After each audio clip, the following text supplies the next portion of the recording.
Heads up, there are spoilers for Arrival and Sound of Metal in this video. If you haven't seen them, you should go watch them. They're really good films. Welcome to Sound Designers React. I'm Jared. I'm David. And we are a couple of audio engineers. We're going to look at some clips of excellent sound design and mixing from the industry, of the film industry, to be exact. I've got a clip for you from the movie Arrival. Have you seen that movie? I love Arrival. It's a sci-fi action with not much action, but it's still really good. I love the sound design in it, and I want to see what you have to tell me about it. Yeah, so this is when she meets the aliens in person. When she's actually inside their space of their ship. So let's listen to it. Only thing I'd say pay attention to is the alien noises. Just want to hear what you think of them. Yeah. Here we go. I need you to send a message to the other sites.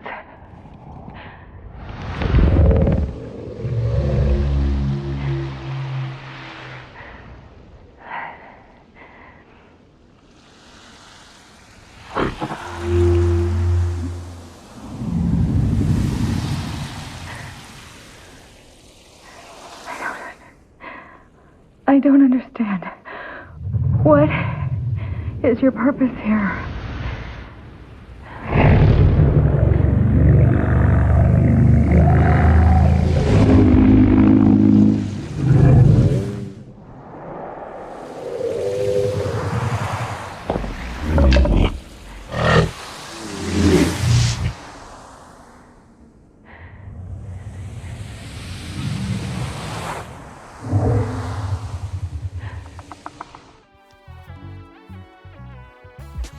So what sounds do you make for an alien that doesn't communicate with audio?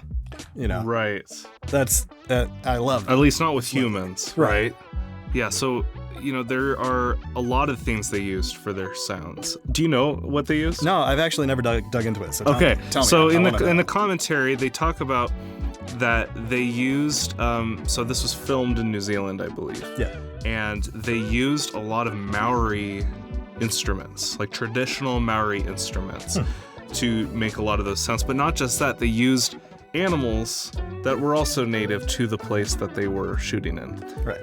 Which I think is fascinating. Kind of cool to use the place that you're filming, just what's naturally there.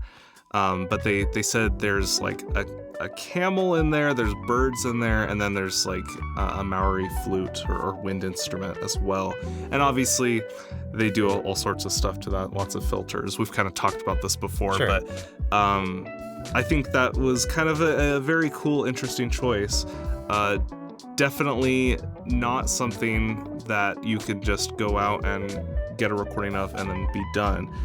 You have to look for things, you have to layer things, you have to be creative, because this thing that they're depicting does not exist. Right. That we know of.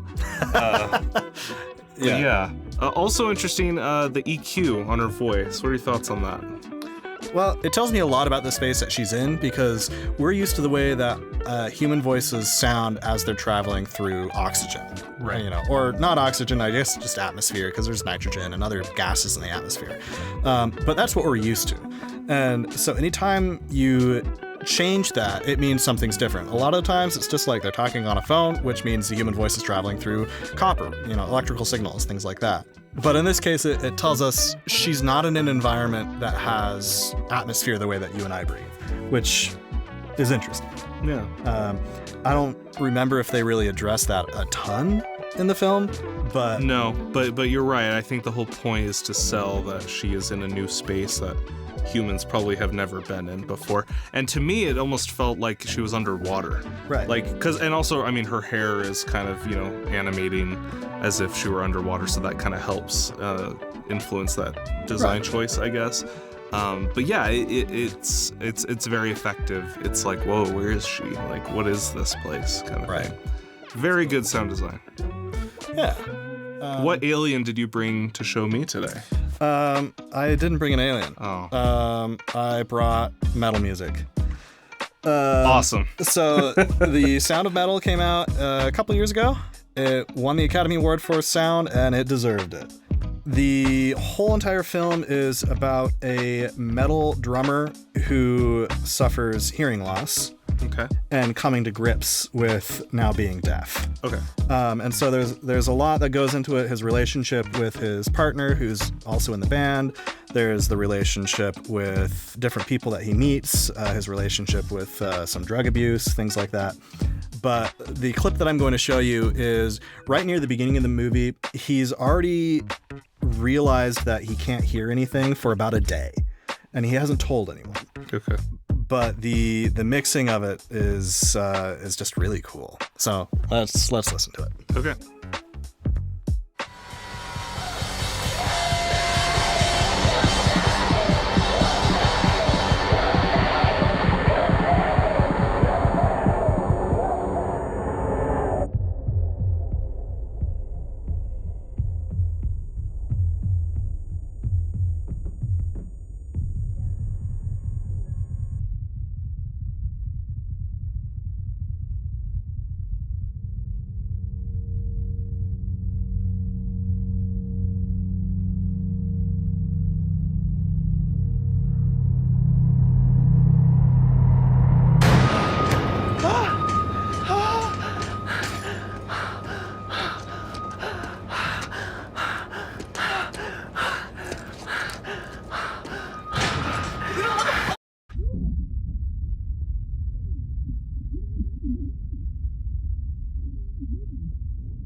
Interesting. So yeah, my first question was, is the whole movie, from his hearing perspective? No, But that would make it very difficult to actually tell the story. yeah.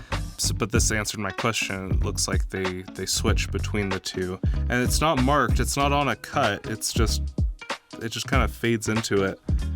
So it's like, okay, now we're hearing what he hears. Yeah. Okay, now we're hearing what everyone else hears. That's interesting.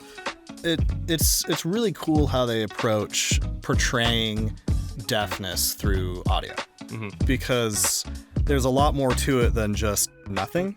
And so you'll notice as the clip played where it's from his point of view, you can still kind of like hear like the blood flowing in his body. You can kind of hear some thumping. You can hear a little bit of tinnitus. Right. A little teeny bit of like really low end frequencies, which for a lot of people who experience hearing loss, I guess is typical. It's not just like all or nothing. Sometimes it's just, I can hear just a little bit of this frequency down here. And you know what he's saying as he says it. And if you plug your ears, that's kind of what it sounds like, right? You're cutting out all the high frequencies, but you still hear inside, do this at home with me, everyone.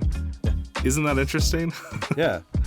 I mean, and I watched a little interview with the sound designers for it, and I guess they used a few different things. They even used like an anechoic chamber, and like put the actor in there and recorded him quietly.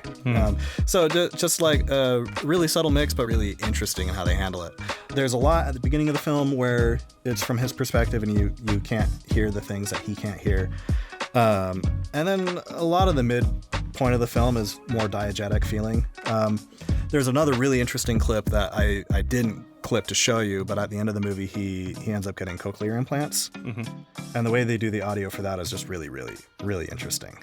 Is it another gradual, brightening of sound? No, because it's just the cochlear implant. They turn it on, and all of a sudden, blam, you're hit with like a really electronic, distorted version of reality. Interesting. But it's a really cool film and how they handle the sound. Okay. Yeah. Awesome. Cool. Well, that's it for today. We'll see y'all next time. See you around.